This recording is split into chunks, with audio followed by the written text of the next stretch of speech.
بسم اللہ الرحمن الرحیم۔ میں ہوں منور نقوی اور آپ دیکھ رہے ہیں جلد الروان۔ آج کے ہمارے اس پروگرام میں مہمان ہیں نو منتخب صدر بار ایسوسیشن گجر خان جناب احمد بلال ناصری صاحب۔ سب سے پہلے سر جی آپ کو مبارک کہ آپ بالی اکثریت سے کامیاب ہوئے۔ بہت مہربانی، بہت شکریہ آپ کی آمد کا، آپ یہاں میں تشریف لائے۔ آپ کے والد حاجی اشفاق صاحب ایم پی اے کے امیدوار سے، آپ کا تعلق سیاسی گھرانے سے ہے، تو آپ وکالت کے شعبے کا کیوں انتخاب کیا آپ نے؟ دیکھیں،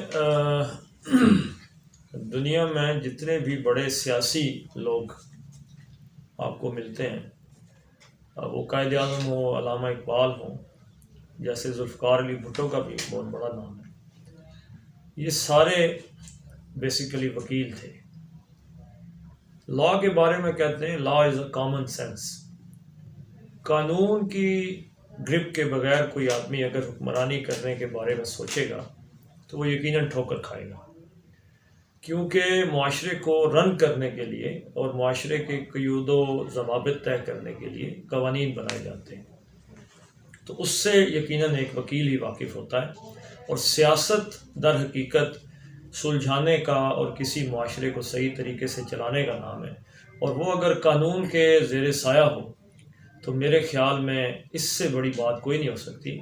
میرے والد صاحب کا تعلق جماعت اسلامی کے ساتھ تھا، اور میں سمجھتا ہوں کہ جماعت اسلامی کے بہت سے لائر ہیں اور ان کا ایک اپنا سسٹم ہے یہاں پہ۔ میں نے کسی سیاسی جماعت سے کبھی بھی کوئی ایفیلیشن نہیں رکھی، گو کہ ہمارے گھر میں جماعت اسلامی سے بھی جماعت اسلامی سے ایک دلی محبت تو میری ہے، یقیناً اس میں تو کوئی شک نہیں ہے، لیکن میں باقاعدہ کبھی جماعت اسلامی کا رکن نہیں رہا۔ میں نے اپنے آپ کو سیاسی ان چیزوں سے علیحدہ رکھا۔ اس کی ایک وجہ ہے کہ ہمیں یہاں پہ ہندوستان میں تقسیم کیا گیا، مسلمانوں کی ایک اکثریت اور ایک یونٹی تھی، اس کو پہلے تو 3 ملکوں میں بانٹا گیا، ہندوستان، پاکستان، بنگلہ دیش کی صورت میں، اور پھر جہاں پہ کچھ باقی شکل بچتی تھی کہ یہاں پہ اسلام شاید اپنی اصل صورت میں سامنے آتا، وہاں پہ پارٹیزن بیسس پہ ہم کو تقسیم کر دیا گیا کہ یہ فلاں اور یہ تو، اور نفرتیں مزید آگے بڑھتی ہیں۔ ہم تو محبت کا پیغام لے کے چلتے ہیں، اور سب لوگوں کے لیے کسی بھی کوئی پارٹی سے تعلق رکھتا ہو سب سے محبت کا نام ہے۔ اور میرے خیال میں ایک وکیل کو مذہبی اور سیاسی تعصبات سے اور تعلقات سے بالا تر ہو کے عوام کی خدمت کرنی چاہیے، اور میں اسی جذبے سے اس فیلڈ میں آیا۔ بلا صاحب آپ وکالت کے شعبے سے کب منسلک ہوئے؟ کیونکہ میں نے سنا ہے کہ اسلامی یونیورسٹی سے آپ نے تعلیم حاصل کی اور درس و تدریس سے بھی آپ منسلک ہیں اس وقت، تو یہ بتائیں کہ وکالت کے شعبے کو کب آپ نے جوائن کیا؟ جی 2003 دسمبر میں نے اسلامک انٹرنیشنل یونیورسٹی سے اپنی LLB کی تعلیم مکمل کی، اور اس کے بعد پھر میں نے گجر خان بار کو جوائن کیا تھا۔ میرے مرحوم استاد راجہ ظہور احمد سپریم کورٹ کے ایڈوکیٹ تھے، ان کے ساتھ میں نے ایفیلیشن اختیار کیا المیزان لا چیمبر کے زیر سایہ، اور ابھی تک میں اسی چیمبر کے ساتھ ہوں اور انشاءاللہ پریکٹس کر رہا ہوں اور کرتا رہوں۔ لال صاحب شعبہ وکالت کچھ عرصے سے تنازعات کا بھی شکار رہا، اس کی کیا وجہ ہے؟ اور اس کی 2 وجوہات ہیں۔ ایک وہ وجہ ہے کہ جو آپ کو ظاہراً سامنے نظر آتی ہے، اور ایک وہ وجہ ہے کہ جس کی طرف شاید دھیان کرایا نہیں گیا۔ ظاہری طور پہ ہم دیکھتے ہیں کہ کسی ایک پہلو کو جب اجاگر کیا جاتا ہے تو اس پہلو کی طرف لوگ توجہ کر جاتے ہیں۔ مثلاً آپ دیکھتے ہیں کہ معاشرے کے اندر ایک ویڈیو آتی ہے، مثلاً لاہور کا ثانیہ لے لیجئے، جس میں لائرز کا آپ نے ڈاکٹرز کے ساتھ جھگڑا ہونا دکھایا ہے، تو وہ پہلو تو دکھا دیا گیا کہ کسی وکیل نے کسی ڈاکٹر کو مارا ہے۔ وہ میڈیا میں نہیں دکھایا بلکہ نہیں، میں میڈیا کی تو بات نہیں کر رہا، میں ویسے بات کر رہا ہوں کہ ایک یہ چیز تو سامنے آتی، یعنی ری ایکشن دکھایا جاتا ہے، ایکشن کی طرف لوگوں کا دھیان نہیں جاتا۔ اب لائرز کو ایک پوری سوچی سمجھی سازش کے تحت اس لیے بدنام کیا جا رہا ہے جو کہیں سے، کہ بڑی جو طاقتیں ہیں ان کے سامنے آواز بلند کرنے والا کوئی ادارہ ابھی یہاں پہ باقی نہیں ہے۔ بہت سے لوگ آپ کو نظر آتے ہیں لیکن وہ ڈمی ہیں، ان کی حیثیت صرف اتنی ہے کہ کوئی مارچ کر لیا، یا کسی معاملے پہ جب کوئی الٹ یا کچھ معاملہ گڑبڑ ہو جاتا ہے تو وہ ان کو یوز کر کے اپنے معاملات سیدھے کر لیتے ہیں۔ لیکن وکلاء کے اندر ایک اللہ تعالیٰ نے ایک ان کو طاقت دی ہے، ایک سمجھ بوجھ دی ہے، ایک ذہانت اور ایک فراست دی ہے، وہ معاملے کی تہہ تک پہنچ جاتے ہیں، اور جب تہہ تک پہنچ جاتے ہیں اور کسی بات کا ارادہ کر لیتے ہیں، اور خاص طور پہ کسی ناجائز کے خلاف اٹھنے کا یا کسی ناانصافی کے خلاف آواز بلند کرنے کا، تو پھر کسی بڑی سی بڑی طاقت کو بھی خاطر میں نہیں لاتے، اس کے لیے کوشش کی جا رہی ہے۔ ہاں، اس میں یہ نہیں کہتا کہ لائرز کے اندر کچھ گڑبڑ نہیں ہے یا ان کی طرف سے کچھ نیگیٹو نہیں ہے۔ مثلا ہم دیکھتے ہیں کہ ہمارے ہاں جو جوڈیشری کا بھی اس میں ایک حصہ ہے کہ ایک جج ہے فرض کیا، تو اس کے پاس اگر 100 کیسز ہیں تو وہ ایک دن میں یا ایک مہینے میں وہ نہیں نپٹا سکتا، تو جب نہیں نپٹا سکتا تو اس کی ساری ذمہ داری وکیلوں پہ ڈال دی جاتی ہے جی کہ یہ پرولونگ کرتے ہیں پروسیڈنگز کو اور حل نہیں ہونے دیتے۔ اس کے لیے اس سال انشاءاللہ جو میں آیا ہوں تو میرے ایجنڈے میں یہ چیز ہے کہ ہم ہڑتال کی طرف بالکل نہیں جائیں گے، ہم پروسیڈنگز کو کبھی بھی نہیں روکیں گے۔ ہم چاہتے ہیں کہ اس سال کورٹ کا جو سسٹم ہے وہ بالکل سموتھ طریقے سے چلتا رہے، اور اس نظام میں ہم عدالت کے معاون بنیں گے اور کبھی بھی ہڑتال نہیں کریں گے۔ لیکن وہیں پہ میں یہ دوسری بات یہ کہنا چاہتا ہوں کہ ہڑتال کرنا ایک کمزور احتجاج کی علامت ہوتی ہے۔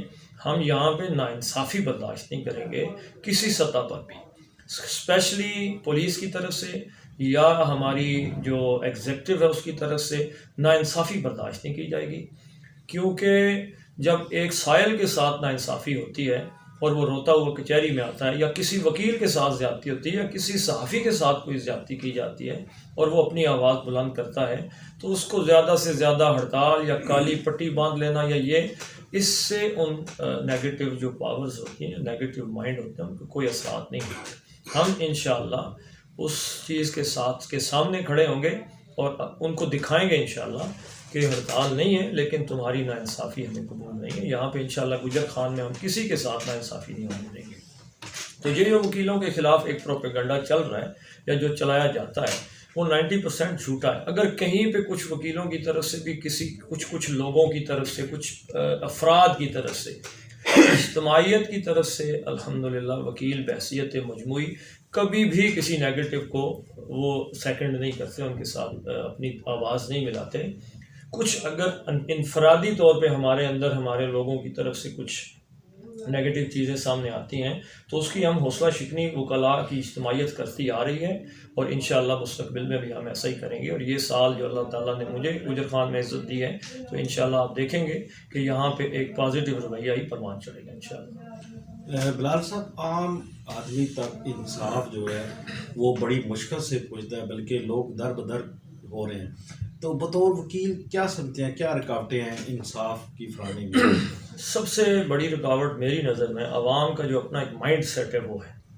دیکھیں، ایک آدمی جب پہلے ہی ذہن بنا لیتا ہے کہ اس نے نیگیٹو رستہ ہی اختیار کرنا ہے، رشوت ستانی کا ہی رستہ اختیار کرنا ہے، سفارش کو ہی جا کے آگے لے کے آنا ہے، تو وہ کبھی بھی انصاف تک خود نہیں پہنچ سکتا۔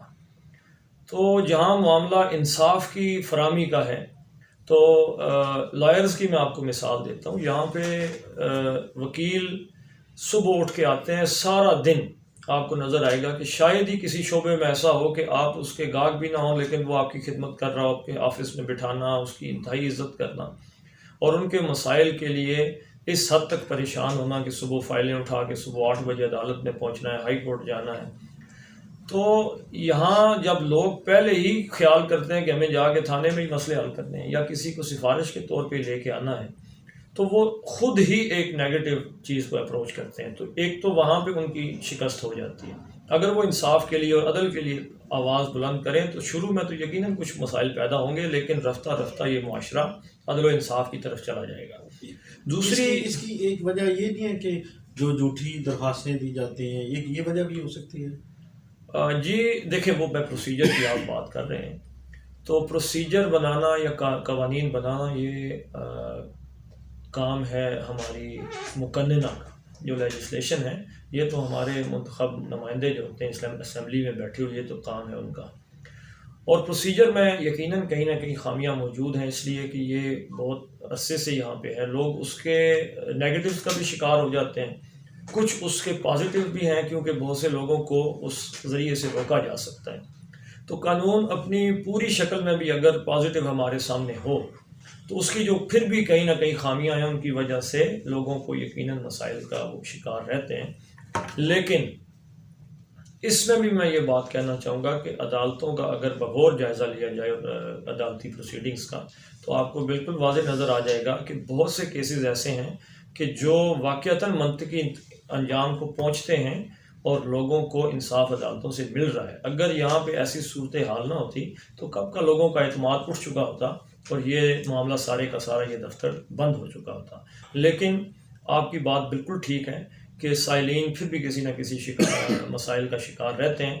میں انشاءاللہ پوری کوشش کروں گا اس سال کہ ایک تو میں نے آپ کو کہا کہ ہم ہڑتال کی طرف نہیں جائیں گے، دوسرا یہ کہ ہم سپیڈی جسٹس کو بروئے کار لانے کے لیے عدلیہ کے ساتھ مکمل تعاون کریں گے انشاءاللہ. جیسے آپ نے کہا نا کہ ہڑتال کی طرف نہیں جائیں گے، تو بار اور بینچ کے تعلقات ہمیشہ اچھے رہتے ہیں، تو اس سے وہ تعلقات میں مزید بہتری نہیں آئے گی؟ جی یقیناً بہتری آئے گی، لیکن اس میں یہ ہے کہ جہاں پہ لائرز اپنی پوری قوت کے ساتھ اور پوری محنت کے ساتھ ہر روز کے اس شیڈول کے مطابق کام کریں گے، وہی ہم توقع رکھتے ہیں کہ عدلیہ بھی اسی طریقے سے وہ کام کرے اور جلد از جلد اپنی فائلز کو نپٹائے، اور تاکہ لوگوں کو جو انصاف 6 مہینے میں یا 4 مہینے میں ملتا ہے اس 1 مہینے کے اندر وہ ان تک پہنچائے. اور یقیناً اگر عدالت بھی اور ججز بھی اپنے اس چیز میں وہ مخلص ہیں اور ہم بھی مخلص ہیں، تو یقیناً یہ ایک بہت اچھے تعلقات کی بنیاد ہوگی، اور انشاءاللہ پہلے بھی اچھے تعلقات ہیں اور آئندہ بھی چلتے رہیں گے انشاءاللہ. سر جی، اکثر یہ شکایت آتی ہے لوگوں کی طرف سے کہ انصاف لینا ممکن اس لیے بھی نہیں ہو گیا کہ وہ بہت مہنگا ہو گیا ہے، تو اس کی کیا وجہ ہے؟ دیکھیں جی، انصاف کی جہاں تک مہنگے ہونے کی بات ہے تو اس حوالے سے میں آپ کو کہوں گا کہ عدالت کے اندر جو وکلاء آپ کو یہاں پہ بیٹھے ہوئے ملتے ہیں، کیونکہ ان کے پاس جو کچھ ہے وہ ہے انٹلیکچوئل پراپرٹی. انٹلیکچوئل پراپرٹی کے حوالے سے کوئی آدمی اپنے مائنڈ کا یا اپنی سروسز کا کوئی بھی آپ کو ریٹ بتا سکتا ہے، یا کوئی بھی اپنی خدمت کہہ سکتا ہے کہ مجھے اتنی آپ اس کریں گے تو میں آپ کو اپنی خدمت سے اپنی سروسز سے بہرمند کروں گا. لیکن یہاں پہ کوئی مجبوری نہیں ہے.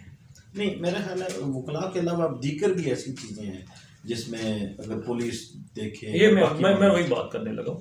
دیکھیں وکلاء میں کسی کو کوئی مجبوری نہیں ہے. آپ کے سامنے اگر گجر خان کی مثال لی جائے تو کم از کم 250 کے لگ بھگ یا 200 پلس کے لگ بھگ وہ لائرز ہیں جو کہ اس وقت آپ کو پریکٹس کرتے عدالتوں میں نظر آئیں گے. آپ کسی بھی سائل کی کسی بھی جو کیس کرنے کے لیے اس کے پاس 100% چوائس ہے کہ وہ 250 میں سے 200 میں سے جس کو چاہے، جس حیثیت کے جس اہلیت کے وکیل کو چاہے وہ اسے اپنا وکیل بنا سکتا ہے.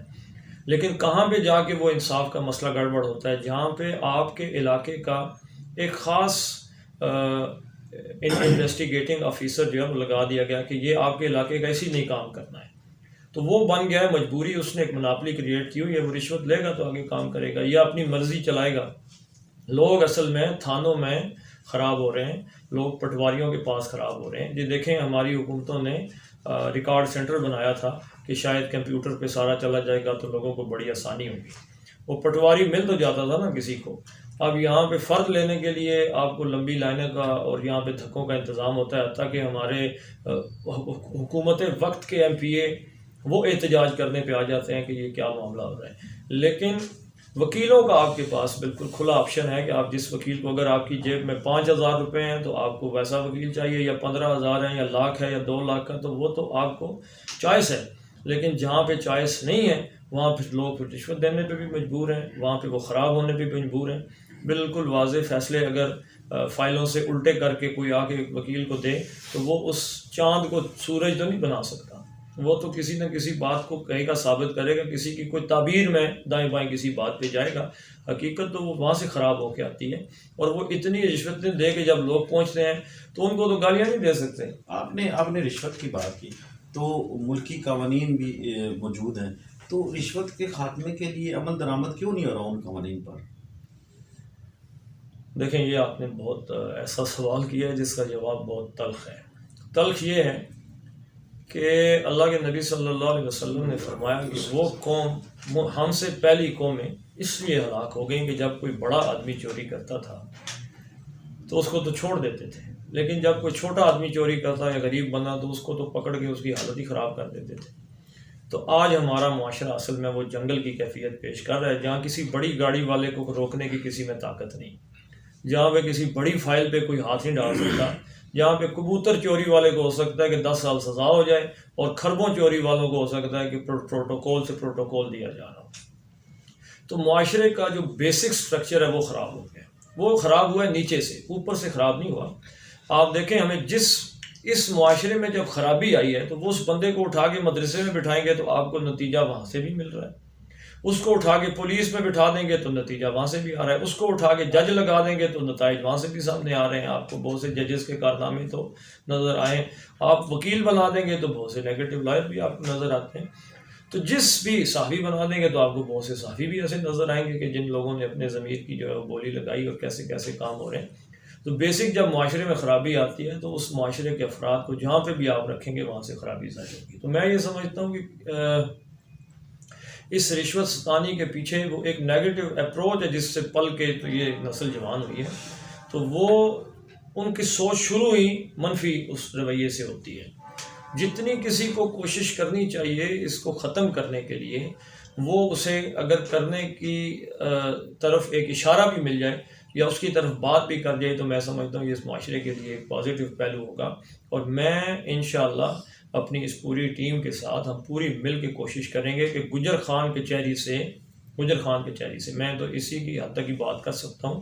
اس میں جو رشوت کا ایک سٹائل ہے، جیسے ایک نقل بنوانے کو چلا جائے تو وہ رشوت کے بغیر نہیں ملتی، کوئی ایک کاغذ آپ لینے چلے جائیں گے تو وہ رشوت کے بغیر نہیں ملتا. یہ انشاءاللہ اس سال میں اس کو ہم ختم کر کے چھوڑیں گے. یہاں پہ سائلین کو ہم رشوت کے حوالے سے بالکل بھی کسی کو الو نہیں کریں گے کہ گجر خان کچہری کے اندر کوئی ایک بھی سرکاری اہلکار کسی سے کہے کہ پہلے یہاں پہ پیسے رکھو تو اس کے بعد کاغذ ملے گا. اس کو انشاءاللہ ختم کر کے چھوڑیں گے. میں امید رکھوں گا کہ باہر بھی جو رشوت ہے اس وقت اس کے خاتمے کے لیے بھی بار ایسوسیشن جو ہے وہ عملی طور پر اقدامات ضرور اٹھائے گی. جی آپ کی بات بالکل میں تسلیم کرتا ہوں، لیکن میں نے آپ سے پہلے بھی کہا لیکن ایک آدمی جس کو ایک LLB ڈبل گریجویٹ آدمی، ایک وکیل، ایک جج، وہ اس کو مشورہ دے رہا ہوتا ہے، وہ اس کی بات نہیں مانتا، لیکن ایک میٹرک پاس ASI کی بات مان کے وہ سارے کام کرتا چلا جاتا ہے. یہ ایک پٹواری کی بات سن کے وہ آگے چل پڑتا ہے. اس ذہنی اپروچ کے بندے کو کچہری کے باہر ہم ٹھیک کرنے کے لیے ہمارے پاس کوئی طاقت نہیں. ماں سے یا دعا کر سکتے ہیں یا بات کر سکتے ہیں، تو وہ انشاءاللہ وہ تو ہم کرتے رہیں گے. لال صاحب بہت شکریہ. ایک میرے پاس سوالوں کی لمبی لائن تھی لیکن آپ کے دوست بیٹھے ہوئے ہیں اور اس میں اجازت چاہوں گا. انشاءاللہ نیکسٹ کسی نشست میں تفصیلی گفتگو کریں گے. بہت شکریہ.